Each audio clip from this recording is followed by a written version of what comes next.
How do I focus when I read? So again, take the student that's like, I know I need to read the Bible. Like, I know I need to do that. But I sit down and I open it up and I put my phone away and my brain is just in a gazillion places. I'm thinking about school. I'm thinking about work. I'm thinking about what I'm doing afterwards. How do I focus when I sit and read the Bible? And I love they put in parentheses here. I hate it, but I want to learn. How can I focus when I read? I hate it, but I want to learn. Like I really know it's important. So what would you say to that student? All right. So I feel like it's going to be the two-prong approach again. Okay, yeah. Um, and so a little background. So first off, I'd say this. If you're wanting to sit down and read the Bible, let me put it this way. So we are in a cultural context in the 21st century, at least here in the United States, where less reading is happening now more than any other time in history, right? So if students are going to access something, it's going to be like Audible or it's going to be like a YouTube video or something like that. You could probably find someone who would read the Bible to you or something, right? So I think the first thing would be you've got the motivation to sit down and read it yourself. So that's like one problem. I might come back to that. If I just gave you like practical steps, find a place that's comfortable for reading. Don't let the task be daunting. And then quite honestly, you just have to jump in. I think something else that's probably easy too is if you're not a usual Bible reader, or let's say that you're familiar with the stories, but you just want to start reading it, then do yourself a favor, right? And pick up and start in some of the places that are easier to read, that are more narratival. So what I mean by that is maybe you read through Genesis, you know the stories, but it's like historical narrative for the most part. Or maybe you read Exodus or something like that. Mhm. Or the Gospels, right? Read about the biographies of Christ. Mm. You could probably read Acts too. That's more his Yeah. kind of Yeah. historical I was gonna narrative say too. Acts is great. Yeah. So I would sort of tend to say, let's go to one of these places first just to get some comfort with it.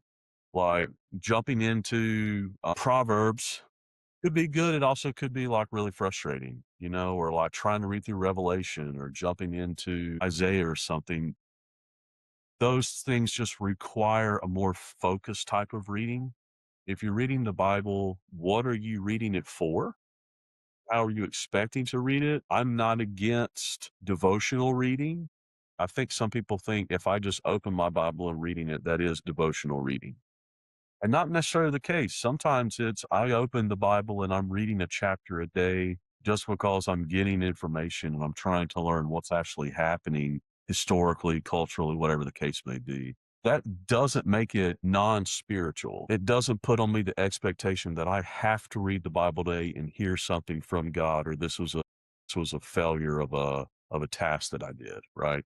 Most of the time, it's going to be reading the Bible where you're trying to gain knowledge and learn what's the nuance, what's important, what's the story. So later on in your life, as you have that foundation of knowledge, then the Spirit of God will illuminate that to you for whatever the context is that's happening in your life. And you'll probably be surprised when it happens. You'd be like, oh my gosh, like I read about this 6 months ago or a couple years ago, but now like this makes more sense to me. So you're building that foundation of reading. I kind of went like a long ways with that prong just to come back to it again. I think there's one thing to say, get a translation you understand. So for students, the NLT I was gonna is say probably the New Living Translation. New Yeah. Living Great one. Translation is one that I would recommend. Like Mhm. personally, I have an ESV. But if I'm a student just learning biblical lingo, right? Mhm. Even just trying to learn stories, even learn sort of the theological basis, New Living Translation's great.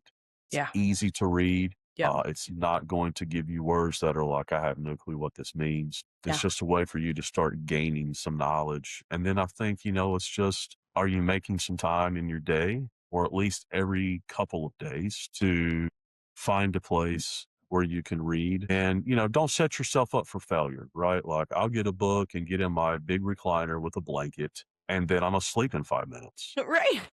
you Right. know? And Right. I Right. think everybody's like, yeah, but I want to feel comfortable. And I'm like, I understand that. But if you know that every time you get in that blanket in your pajamas with the chair Mhm. that you like and the And your TV hot remote's chocolate. beside Yeah. of you or Mhm. whatever, it's not going to happen. Mhm. You don't have to be in like one of these crazy, like hard chairs where you're like, oh, my back is killing me. But I think you need to put yourself in a position where the reading, and hear me on this and take it charitably, I think the reading needs to feel a little bit like you're doing some work, Mhm. right? Yeah. Especially with the scripture. I need to feel like I'm doing 10% work here. Mhm. 90% I'm enjoying this and I'm learning and I'm just trying to work through it. Maybe I'll write down like some questions I have, but it needs to feel like I'm putting something into it. And I just say that for the sake of most of the time when it just feels like 100% comfort, Yeah. then, that's what you'll get from it. You'll fall asleep or you'll get distracted or Yeah. you'll have some reason like, well, I don't need to do this right now, and Mhm. you'll put it to the side. And Yeah. I'm trying to be charitable and open because, like, my wife, she'll get up every morning. She sits in the comfy chair with her coffee and a blanket, but she reads her Bible for 30 minutes, but she Yeah. doesn't fall asleep. But For she doesn't her, fall asleep. Right, she right, can right. do that. I'm telling you, if I did that, boom, Yeah. I'm gone. Right. So I'm trying to be charitable there because you could probably lay in your bed with headphones and your slippers on. Like, but I have no idea. Like, everybody's different, Mhm. but you just need to be honest with yourself. Yeah. What posture can I be in here that allows me to do the work of reading, to get Mhm. something from it, but it also be, relaxing or enjoyable, right? Yeah. So don't And know if that's a good answer or helpful. no, Just that. that's great. No, that's great. I love it. I love the realisticness of that being like, listen, it does like kind of take some work and some intentionality behind it too, to really be able to focus. I always encourage people to like you don't have to start and be like, I'm going to read the whole Bible before the end of school, like pick one section, maybe pick one of the gospels and just read a chapter a day or honestly, even read a paragraph a day. Read a paragraph a day. And I just heard this the other day. I think this is so easy, but just to think about, even if it's just that one paragraph, whether it's like 10 verses, 8 verses, what does this teach me about God? Yeah. And is there anything he wants me to do in response to this? And sometimes some paragraphs will have something he wants you to do. Some are more just informational, but to always be asking, like, what is this teaching me about God?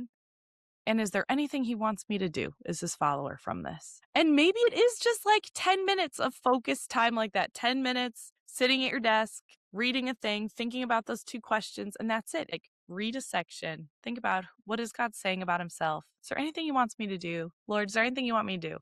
Okay. I thought about that too. Say, like in the Gospels, you read a chapter, or even here's a story of Jesus with whoever, like the Pharisees welling at the well or something, and it's 10, 15 verses. You Yeah. do that consecutive days. And I've always found this to be the case, third or fourth day in, you're reading, and then like an insight will pop. And you're like, oh Yeah. my gosh, I just read about this 2 days ago. And there's Yeah. like a connection that's made, and Mhm. it might just be one connection, but that is like, for me, it's like finding treasure. It's like, oh, Yeah.